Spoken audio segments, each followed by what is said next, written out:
Hello students, कैसे हैं आप सब लोग। I hope you all are well and fine and आशा करता हूं आप सभी स्टूडेंट्स अपने घर पर स्टडी भी कर रहे होंगे। तो मैं हूं Tanveer sir, Adarsh mission high school से। Welcome to my channel study with Tanveer sir. तो स्टूडेंट्स, आज हम इस वीडियो के अंदर क्लास 10th का सब्जेक्ट सोशल साइंस का चैप्टर 3 जो है वो भारत की सांस्कृतिक विरासत, शिल्प और स्थापत्य के विषय में जानकारी संपूर्ण प्राप्त करने वाले हैं। तो चलिए शुरू करते हैं। भारत अपने समृद्ध सांस्कृतिक विरासत के कारण जो है वो विश्व यानी पूरे विश्व के अंदर क्या है, प्रसिद्ध है। शिल्प और स्थापत्य की विविधता ने भारत के इतिहास को नई पहचान जो है वो प्रदान की है। भारत का प्राचीन सिंधुकालीन नगर आयोजन समकालीन विश्व के नगर आयोजन की अपेक्षा श्रेष्ठ था। बड़े मतलब इस समय के कंपैरिजन में जो पुराना प्राचीन जो था वो बहुत ही कह सकते हैं बहुत अच्छा था। गौरव के साथ उसका उल्लेख किया जा सकता है। पहले यहाँ पे डेफिनेशन दी गई। शिल्प अपने कौशल्य और कारीगर से छेनी हथौड़ी के द्वारा विविध प्रकार के मन के भावों को पत्थर, लकड़ी या धातु पर तराश को जो रूप देता है उसे कला, शिल्प कला कहा जाता है। तो स्टूडेंट्स, इससे हमें डेफिनेशन क्या मिली, यानी शिल्पी मतलब क्या, जो काम करने वाला है शिल्प का उसे शिल्पी कहा जाता है। अपने कौशल्य कह सकते हैं हुनर के द्वारा, कारीगर छेनी हथौड़ी से जो अलग अलग प्रकार के मन के भावों को पत्थर, लकड़ी और धातु, ये तीन चीज इंपॉर्टेंट है, को तराश कर जो उसे आकार देता है उसे शिल्प कला कहा जाता है। अगला टॉपिक है स्थापत्य। स्थापत्य का सबसे सरल अर्थ निर्माण कार्य होता है। संस्कृत भाषा में स्थापत्य के लिए वस्तु शब्द प्रयुक्त होता है जो अत्यंत प्रचलित है। इस अर्थ में मकानों, नगरों, कुओं, किलों, मीनारों, मस्जिदों, मंदिरों, मकबरों आदि के निर्माण को स्थापत्य कहा जाता है। यानी हम जो घर निर्माण करते हैं, कुआं, किला, गटर लाइन वगैरह जो भी कह सकते हैं, उन सारे को स्थापत्य कहा जाता है। स्थापत्य में स्थपति का कौशल्य जो होता है वो यहाँ पे प्रयोजित होता है, देखने को मिलता है, जबकि उसमें क्या होता है, हुनर, कारीगरी यानी शिल्प का होता है। उसके बाद देखने वाले प्राचीन भारत का नगर आयोजन। प्राचीन युग में भारत नगर आयोजन में क्या है, निपुण रहा है। पुरातत्वीय उत्खनन में ऐसे कई नगर मिले हैं। इन महानगरों के मुख्य 3 विभाग हैं। पहला प्रशासनिक अधिकारी का किला, दूसरा अन्य अधिकारी का निवास वाला ऊपरी नगर, तीसरा यहाँ पे हमारे पास दिया है सामान्य नगरजनों के आवास वाला निचला नगर। अब तीनों के बारे में पॉइंट बाय पॉइंट देखते हैं। तो प्रशासनिक अधिकारी को जो किला जो था वो ऊंचाई पर बनाया गया था। उसके बाद ऊपरी नगर की रक्षणात्मक दीवारों से सुरक्षित है, जबकि यह 2-5 कमरे वाला मकान वहाँ पे मिले हैं उत्खनन के समय। उसके बाद निचले नगर के मकान मुख्यतः हाथ से निर्मित एवं ईंटों से बनाए गए हैं। सिंधु घाटी की संस्कृति की प्रजा ने जो स्थापत्य के क्षेत्र में उस समय की सबसे संस्कृतियों की अपेक्षा सुंदर और व्यवस्थित ऐसे कई नगर विकसित किए गए थे, जिनमें हड़प्पा और मोहेंजोदड़ो नामक नगर जो है वो बहुत ही महत्वपूर्ण है। तो स्टूडेंट्स, ये मोहेंजोदड़ो की विशाल रचना ये एग्जाम में पूछा जाता है और आपके चैप्टर के अंदर क्वेश्चन भी दिया गया है।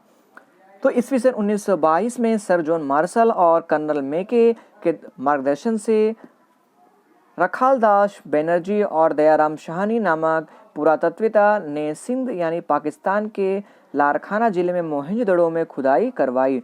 उस खुदाई के दौरान विशाल ऐसे नगर सभ्यता के अवशेष प्राप्त हुए, जिसमें मोहेंजोदड़ो का अर्थ यानी मुद्रों का किला यानी पैसों का किला होता है। उसके बाद जिसमें इसकी नगर रचना दी गई है। पहले मोहेंजोदड़ो नगर आयोजन की दृष्टि से श्रेष्ठ था। मकानों को बाढ़, नमी से सुरक्षित रखने के लिए चबूतरे पर बनाए गए थे। उसके बाद श्रीमंतों के मकान 2 मंजिल या 5 मंजिल या तो 7 कमरे वाले थे, 2 मंजिल जिसमें 5 या 7 कमरे वाले थे। सामान्य वर्ग के लोगों के मकान जो थे वो 1 मंजिल अथवा 2 या 3 कमरे वाले थे, जो सामान्य लोग थे उनके लिए। उसके बाद समग्र नगर के चारों ओर दीवार की रचना की गई थी। मकान के मुख्य द्वार राजमार्ग के बजाय गली में खुलते हैं। यहाँ सभी मकान कठोर यानी कह सकते हैं ढेरी एवं रसोई घर और स्नान घर के अवशेष भी हमें प्राप्त हुए हैं, उस समय प्राप्त हुए खोदने पर। हवा और प्रकाश के लिए खिड़की दरवाजे की व्यवस्था की गई थी। यानी उस समय इतने पुराने समय में बनाया गया मकान, कितने लोग समझदार थे, सोचने की बात है। नंबर 2 दिया रास्ते। इस नगर रचना के विशिष्ट लक्षण यहाँ के रास्ते हैं। यहाँ अधिकांशतः 9.75 मीटर चौड़े रास्ते थे। छोटे बड़े रास्ते एक दूसरे से समकोण पर मिलते हैं और एक साथ कई मकान वाहन जा सके इतने चौड़े रास्ते थे। उसके बाद रास्ते के किनारे रात्रि प्रकाश के लिए खंबे होने का भी नुकसान है। उसके बाद नगर के रास्ते सीधे और चौड़े थे और मार्ग के बीच कहीं भी तोड़ नहीं आता था, मोड़ जो है टर्निंग पॉइंट नहीं आता था। प्राचीन समय में विशेषता इसकी मानी जाती है। दो मुख्य इसके राजमार्ग थे, एक मार्ग उत्तर से दक्षिण की और दूसरा दक्षिण से पूर्व से, मतलब दूसरा जो थे वो पूर्व से पश्चिम की ओर तरफ जाता था। दोनों मार्ग मध्य में समकोण बनाते थे, 90 डिग्री बनाते थे। तीसरा इसकी गटर रचना। इस नगर रचना की विशिष्ट जो सबसे विशिष्टता जो क्या है, वो विशेषता है जो है वो गटर योजना है। ऐसी योजना गटर योजना समकालीन सभ्यता में भूमध्य सागर के क्रीट द्वीप के अतिरिक्त कहीं भी देखने को नहीं मिलती है। नगर में से गंदे पानी के निकास के लिए गटर बनाई गई थी। प्रत्येक मकान में एक सोख्ता कुआं होता था, यानी जैसे आपने गांव में देखा होगा, मतलब बड़े कुएं, उसमें जो भी होता है वेस्टेज सब उसमें चला जाता है। ऐसी सुव्यवस्थित गटर योजना से लगता था कि उस समय सुगरा यानी नगर पालिका जैसी कोई कार्यक्षम व्यवस्था होगी। अंत हम कह सकते हैं कि स्वच्छता तथा स्वास्थ्य के विषय में वे ऊंची सोच रखते थे। नंबर 4 सार्वजनिक स्नानघर। मोहनजोदड़ो ने एक विशाल स्नानघर भी मिला है, यानी प्राप्त हुआ है। स्नान कुएं में स्वच्छ पानी अंदर भरने के लिए और गंदा पानी बाहर निकालने के लिए व्यवस्था की गई थी। गर्म पानी की व्यवस्था भी रही होगी। वस्त्र बदलने के लिए कमरे भी मिले हैं। ऐसा लगता है कि धार्मिक प्रसंगों पर यहाँ के लोग स्नानघर का उपयोग करते रहे होंगे। नंबर 5 सार्वजनिक मकान।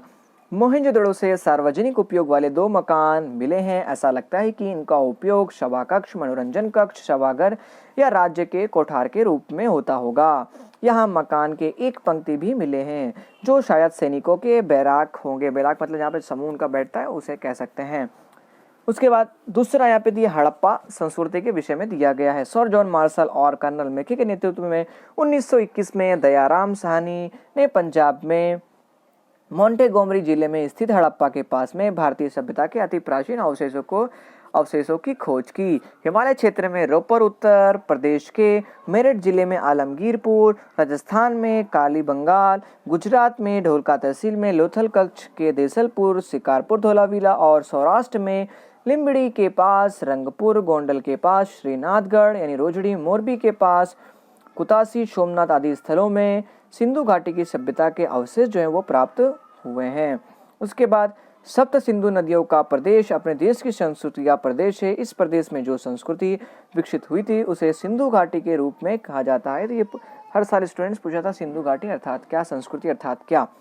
इसी जगह से पाषाण और तांबे के औजार, चीज वस्तुएं आदि भी मिली हैं, इसलिए इसे ताम्र पाषाण युग की संस्कृति भी कहा जाता है।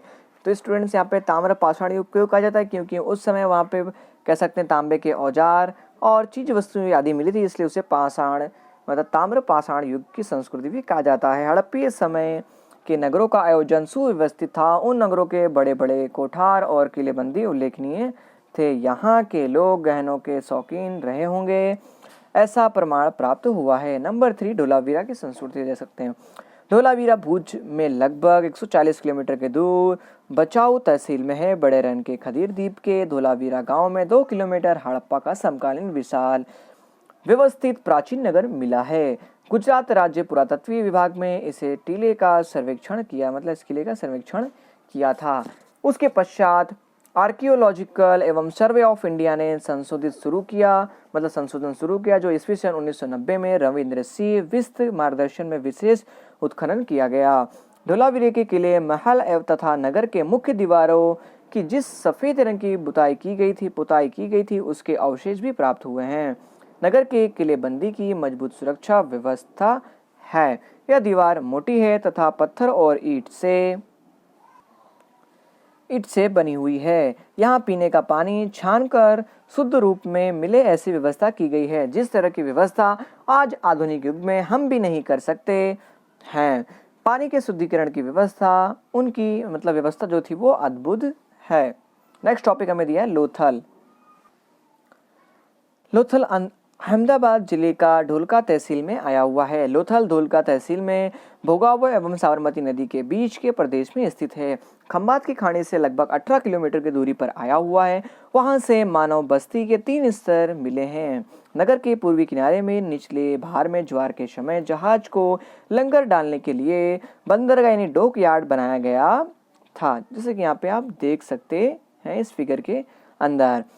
उसके बाद यह लोथल की यह विशेषता है कि बंदरगाह जो था वो कुठार, दुकानें, आयात निर्यात के प्रमाण आदि यहाँ पे दर्शाते हैं। मतलब जो अवशेष प्राप्त हो गए उससे ऐसा लगता है कि वहाँ पे आयात निर्यात के प्रमाण होते होंगे, ठीक है, बंदरगाह के द्वारा। लोथल उस समय का भारत का समृद्ध बंदरगाह रहा होगा। यह बात गुजरात को गौरवान्वित यानी गौरवान्वित करती है, और लोथल गुजरात को ही नहीं बल्कि भारत के इतिहास को भी गौरव प्रदान करता है। अब डियर स्टूडेंट्स, अब हमें अगला टॉपिक दिया हो मौर्यकालीन कला। स्तूप भगवान बुद्ध के देहावशेषों के एक पात्र में रखकर उसके ऊपर अर्धगोलाकार टीले जैसी रचना की जाती है, जिसे स्तूप कहा जाता है। यानी भगवान बुद्ध के जो देहावशेषों को एक पात्र में रखकर उसके ऊपर अर्धगोलाकार टीले जैसी रचना की जाती है, जिसे स्तूप कहते हैं। अशोक के समय में 5 स्तूप प्रसिद्ध थे। पहला सांची का स्तूप, सारनाथ का स्तूप, बेरत का स्तूप, उसके बाद नंदनगढ़ का स्तूप, और चौथा जो है वो गुजरात में देव की मोरी का स्तूप प्रसिद्ध थे। इसके उपरांत चैत्य विहार एवं मठ बनाए गए हैं। सम्राट अशोक का समय बौद्ध धर्म की शान शौकत और शिल्प स्थापत्य का युग था। स्थापत्य के क्षेत्र में बौद्ध धर्म ने गुहाविराज क्षेत्र यानी उपासना और स्थितियों की भेंट दी है। सांची का स्तूप, मौर्य युग में निर्मित सांची का स्तूप मध्य प्रदेश में है। सांची का असली स्तूप जो है वो ईंटों से बना था, वो वर्तमान स्तूप से आधे कद का था। यह बौद्ध स्तूप कला मतलब स्थापत्य कला का अमूल्य उदाहरण है, जो यहाँ पे स्टूडेंट्स आप फिगर में देख रहे हैं। ये तो स्टूडेंट्स ये जो फिगर आप देख रहे हैं ये सांची का स्तूप के फिगर यहाँ पे दिया गया है। उसके बाद स्टूडेंट देखते हैं यहाँ पे इस स्तूप का ब्यौरा यानी पूरा डिटेल यहाँ पे दिया गया है। तो पहला दिया हर्मिका। स्तूप के अंडाकार हिस्से के शीर्ष के चारों ओर लगी रेलिंग को हर्मिका कहा जाता है। यह सामग्री स्तूप को आवृत कर देती है। उसके बाद मेघी, स्तूप के चारों ओर बने वृत्ताकार रास्ते को मेघी कहा जाता है। उसका उपयोग स्तूप की परिक्रमा करने के लिए किया जाता है। प्रदक्षिणा पथ यानी जहाँ पे लोग प्रदक्षिणा करते हैं ऐसा पथ। मंदिर अथवा तो पूजा स्थल के चारों ओर बने वृत्ताकार रास्ते को प्रदक्षिणा पथ कहा जाता है।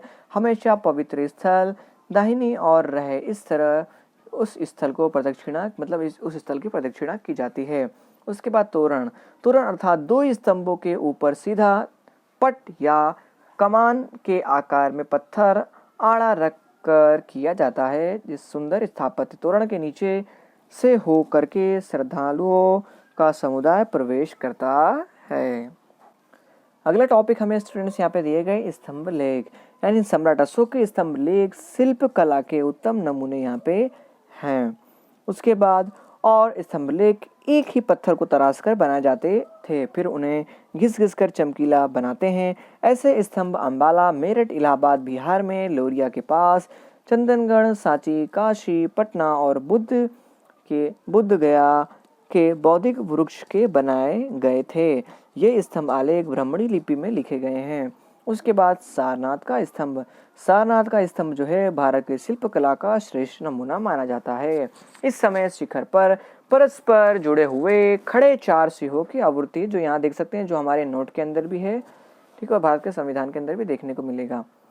उसके बाद सारनाथ भगवान बुद्ध का उपदेश स्थल होने से सिंहों के नीचे चारों तरफ 4 धर्मचक्र अंकित किए गए हैं। ये धर्मचक्र जो है वो विजय को बदलाता है, इसलिए इसे धर्मचक्र भी कहा जाता है। इसके उपरांत हाथी, घोड़े और बैल के शिल्पाकृति हैं।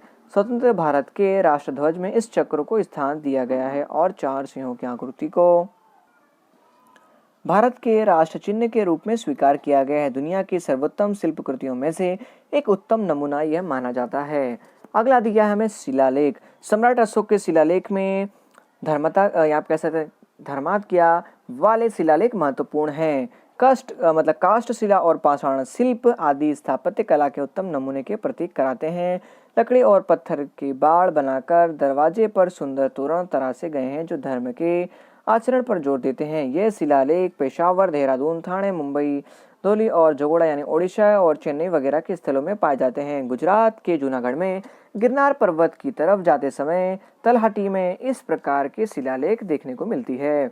उत्तर इसके उपरांत गुजरात में पालिताना, शत्रुंजय पर्वत के जैन मंदिरों, अहमदाबाद के हटीशी के जैन देरासर यानी 1847 के अंदर में संपूर्ण जानकारी देने वाले शिलालेख संस्कृत और गुजराती भाषा में तराश कर रखे गए हैं, जो हमारे लिए बहुत ही गर्व की बात है। अगला टॉपिक हमें दिया गया दक्षिण भारत की द्रविड़ शैली। भारत में कृष्णा गोदावरी नदी के आसपास के क्षेत्र में सातवाहन वंश के राजाओं के समय के दौरान अनेक बौद्ध स्तूप जो थे वो निर्मित किए गए थे। ये स्तूप अर्धगोलाकार, अंडाकार एवं घंटाकार शिखर वाले थे। नागार्जुनकोंडा का स्तूप और अमरावती के स्तूप द्रविड़ शैली के सर्वश्रेष्ठ नमूने माने जाते हैं। चोल राजा ने द्रविड़ शैली की स्थापत्य कला को उच्च स्तर पर पहुंचाया है। गुप्तकालीन कला। गुप्त युग में शिल्प, स्थापत्य, चित्र, नृत्य, संगीत कलाओं का खूब विकास हुआ है। जबलपुर यानी निनावा का यहाँ पे पार्वती मंदिर, उसके बाद भूमरा नगोड़ा का शिव मंदिर, एरण यानी मध्य प्रदेश के अंदर, और नृसिंह मंदिर जामनगर का, गोप मंदिर, स्तूप, चैत्य, मठ, विहार, ध्वज स्तंभ आदि गुप्तकालीन युग की कला के उत्तम नमूने हैं।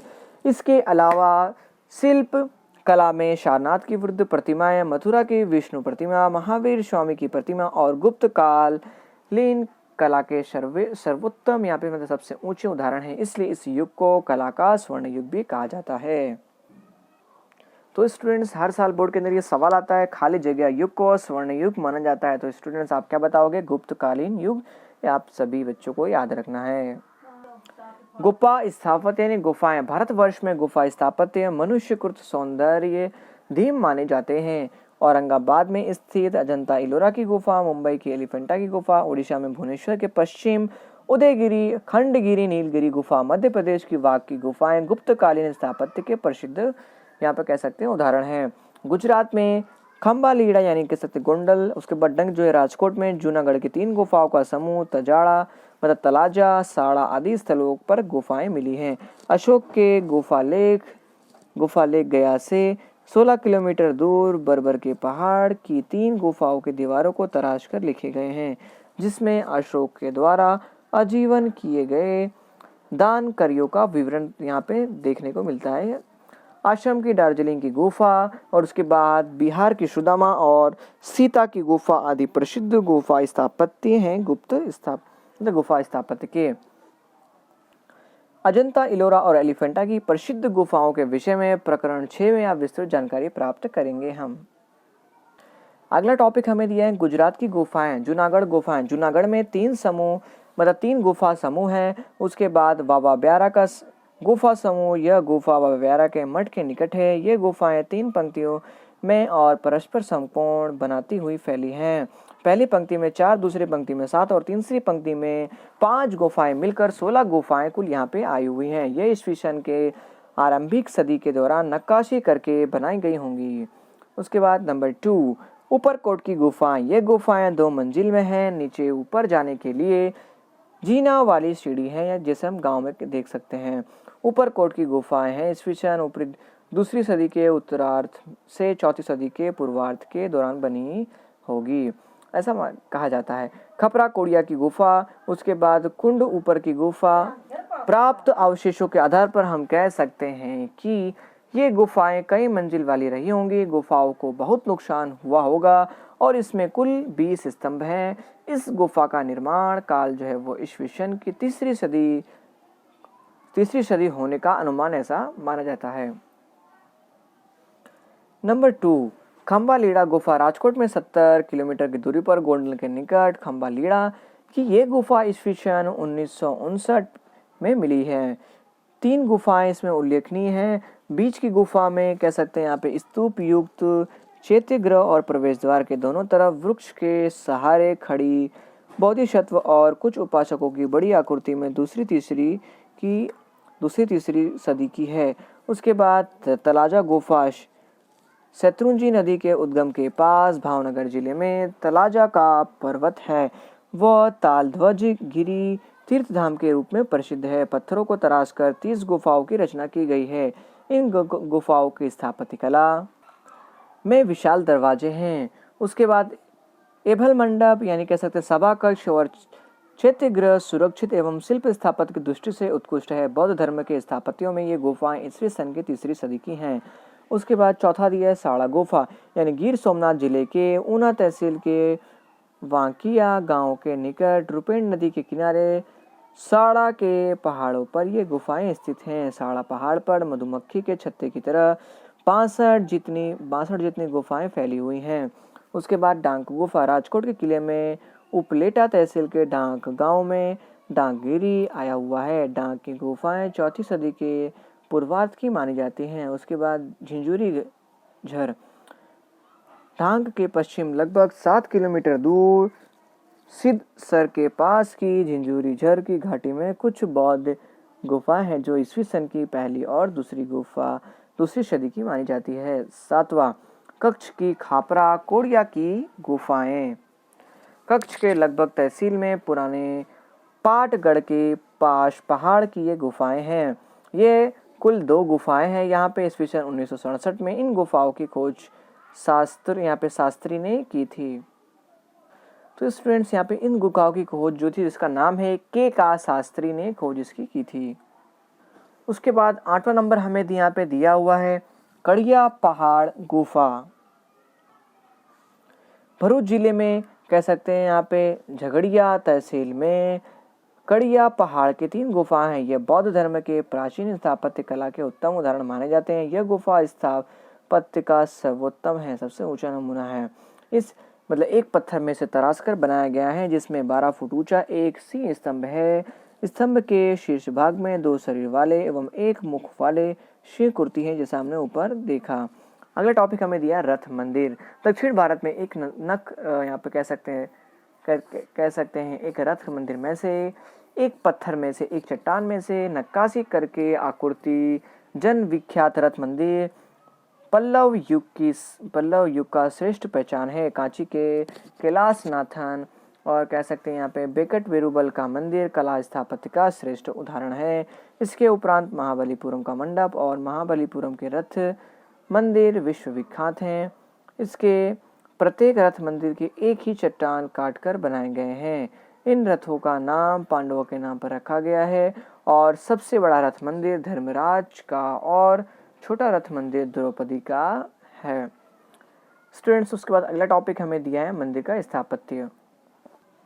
अब स्टूडेंट्स यहाँ पर हम मंदिर के स्थापत्य के विषय में विस्तृत जानकारी प्राप्त करने वाले हैं। मंदिर के स्थापत्य में ऊंची पीठिका यानी आसन पर सीढ़ियों वाले शिखर पर बुद्ध मंदिर को देखना मिलता है। कुछ सपाट मंदिर हैं और कह सकते हैं यहाँ पे गर्भगृह के आसपास प्रदक्षिणा पथ रखा जाता है। स्थापत्य कला के श्रेष्ठ मंदिरों में जबलपुर के भूमरा का शिव मंदिर, दक्षिण भारत के बीजापुर का लालराग का मंदिर, उसके बाद नालंदा सुल्तानगंज के भगवान बुद्ध की ताम्र मूर्ति, मथुरा के जैन मंदिर की प्रतिमा शिल्प कला में श्रेष्ठ में अद्वितीय है। क्षेत्र के क्या है उनके उस क्षेत्र में अद्वितीय है। उसमें पल्लव राजाओं का बड़ा योगदान है। पल्लवों की राजधानी कांची में निर्मित मंदिर अत्यंत ही प्रसिद्ध हैं। चोल वंश की राजधानी तांबापुर की यह वृद्धेश्वर का मंदिर चोल वंश के राजा राज प्रथम ने बनवाया था। यह मंदिर लगभग 200 फुट ऊंचा यानी 20 मंजिला ऊंचा और प्राचीन भारत का बिजोड़ मंदिर है। अब स्टूडेंट्स यहाँ पर अब हम नेक्स्ट पार्ट के अंदर गोपुरम स्थापत्य के विषय में पूरा पार्ट 2 के अंदर पूरा चैप्टर पढ़ने वाले हैं।